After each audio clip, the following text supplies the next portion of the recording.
Hello friends, welcome back to my channel. आज इस video में हम डिस्कस करने वाले हैं एक एनएफओ के बारे में।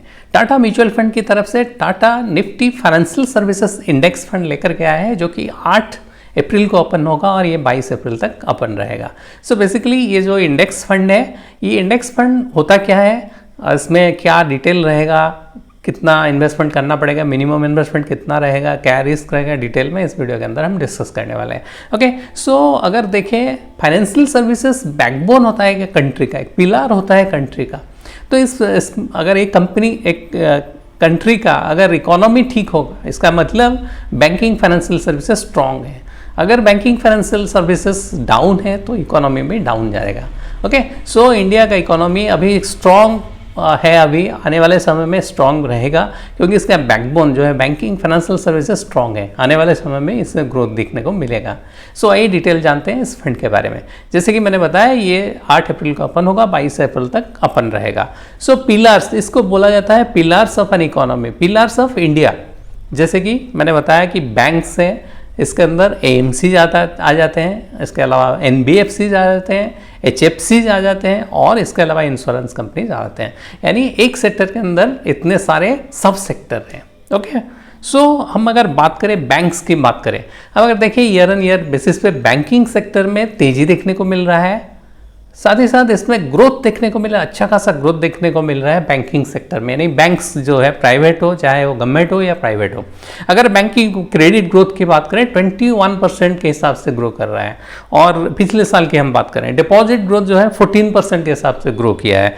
और डिजिटलाइजेशन मेजरली क्या है, बैंकिंग सेक्टर में ग्रोथ मेजरली जो अडॉप्शन हुआ है, ऑनलाइन अडॉप्शन हुआ है, डिजिटल अडॉप्शन हुआ है, उसके चलते ग्रोथ देखने को मिला है।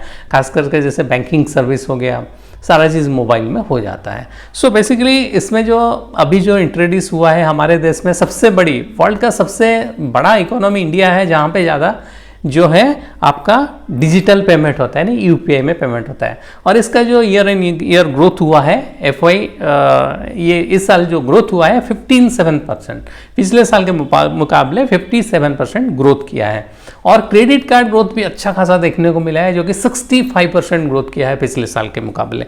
अगर डिफ़ॉल्ट की बात करें, डिफ़ॉल्ट भी बहुत कम हुआ है, जो क्रेडिट डिफ़ॉल्ट कम हुआ है, यानी लो एनपीए हुआ है, लो हुआ है एनपीए धीरे धीरे करके। नेक्स्ट का अगर बात करें एनबीएफसी ग्रोथ जो है, एनबीएफसी क्रेडिट ग्रोथ बहुत अच्छा है। और इनका FI year on year basis में एब्सोल्यूट प्रॉफिट देखने को मिला है इन एनबीएफसी कंपनीज के अंदर, जो कि ईयर ऑन ईयर ग्रोथ जो है 38% देखने को मिला है। नेक्स्ट अगर बात करें एचएफसी की बात करें, यानी हाउसिंग फाइनेंस कंपनीज का, ये भी अच्छा परफॉर्म किए हैं पिछले कई सालों से, जो कि अगर देखें 2.3x ग्रो किया है। FY16 से FY24 के अंदर ये जो है 2.3x ग्रोथ किया है। ओके, ये एक शानदार ग्रोथ देखने को मिला है एचएफसी के अंदर।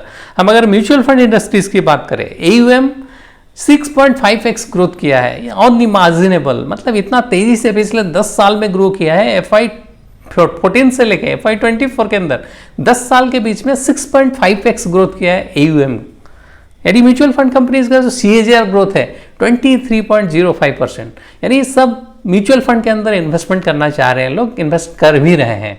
अगर हम इंश्योरेंस इंडस्ट्रीज की बात करें, इंश्योरेंस इंडस्ट्रीज में अच्छा खासा ग्रोथ देखने को मिला है। पिछले साल के मुकाबले ये इस बार जो है ये फाइनेंशियल ईयर के अंदर 7.7% का प्रीमियम में ग्रोथ देखने को मिला है पिछले साल के मुकाबले। अगर हम पेनिट्रेशन की बात करें, इंडिया में जो इंश्योरेंस का पेनिट्रेशन 1%, सिंपली 1% है, बहुत ही कम है कंपैरिजन टू वर्ल्ड का जो एवरेज है वो 4% है, जबकि इंडिया में इसका पेनिट्रेशन सिर्फ 1% है। सो इसमें आने वाले समय में और भी तेजी देखने को मिलेगा, और बाकी है पेनिट्रेशन, और बाकी है। ओके, म्यूचुअल फंड इंडस्ट्रीज की बात करें तो म्यूचुअल फंड इंडस्ट्रीज में हमारे देश में 4.2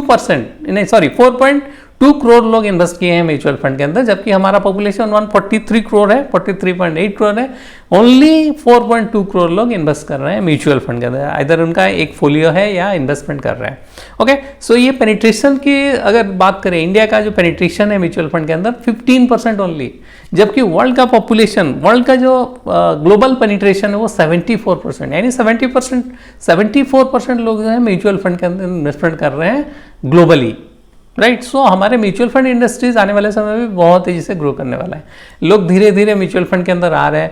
और डिमांड की अगर बात करें, स्टॉक में इन्वेस्टिंग की अगर बात करें और वर्ल्ड का इंडिया के साथ कंपेयर करें, एक्सचेंज की अगर बात करें, 9 करोड़ अभी जो इंडिया का जो डिमाट अकाउंट खाता खुले हैं 9 करोड़ है। अब पिछले 5 महीने में 1 करोड़ लोगों ने डिमाट खाता खुलवाया है। सो इस हिसाब से आप अंदाजा लगा सकते हैं किस तेजी से ग्रो कर रहा है ये सेक्टर, ओवरऑल सेक्टर ये ग्रो कर रहा है। और यहाँ पे अगर देखें हाउस होल्ड इनकम, टोटल जो इंडिया का हाउस होल्ड इनकम है उसका ओनली 7% इन्वेस्टमेंट किया जा रहा है, चाहे म्यूचुअल फंड में हो या डिमैट शेयर में, ओनली 7% इन्वेस्टमेंट किया जा रहा है। जबकि ग्लोबल एवरेज देखें, यूएसए की अगर बात करें, 50% वो लोग इन्वेस्टमेंट करते हैं, स्टॉक्स हो या म्यूचुअल फंड कहता है। सो यहाँ पे भी और तेजी देखने का, और भी बहुत ज़्यादा एक्सपेक्टेशन है कि ये भी तेजी से ग्रो कर सकता है, करने का उम्मीद आगे भी रहेगा। ओके, सो आइए देखते हैं ये जो रिटर्न देखने को मिला है क्या इस इंडेक्स के अंदर पिछले 10 साल के अंदर। हम अगर बात करें, ये जो है निफ्टी फाइनेंशियल सर्विसेज इंडेक्स जो है पिछले 10 साल में 17% का रिटर्न दिया है, 5 साल में 13.42% का रिटर्न देखने को मिला है। जबकि निफ्टी 500 में 16.58 10 साल के अंदर, 5 साल के अंदर 18.81% देखने को मिला है। तो आइए देखते हैं इस इंडेक्स का डिटेल देखते हैं। इस इंडेक्स का जो ये निफ्टी टाटा म्यूचुअल फंड की तरफ से ये इंडेक्स फंड लेकर आया है, यानी Tata Nifty financial services index fund. ये एनएफओ 8 अप्रैल को ओपन हुआ है और ये 22 अप्रैल तक ओपन रहेगा। बेसिक ट्रैक करने वाला है निफ्टी फाइनेंशियल सर्विसेज। इसका जो रिटर्न है कमेंसुरेट करने वाला है performance of Nifty financial services index TRI, subject to tracking error. इसमें ट्रैकिंग एरर भी देखने को मिल सकता है। ओके, सो एक ओपन एंडेड स्कीम है जो रेप्लिकेट करने वाला है या ट्रैक करने वाला है निफ्टी फाइनेंशियल सर्विसेज TRI जो इंडेक्स है उसको ये ट्रैक करने वाला है। Okay, so fund manager mister Kapil Menon है और इसमें मिनिमम लमसम इन्वेस्टमेंट जो आप करना चाहेंगे तो मिनिमम 5,000 रुपये आपको इन्वेस्टमेंट करना पड़ेगा।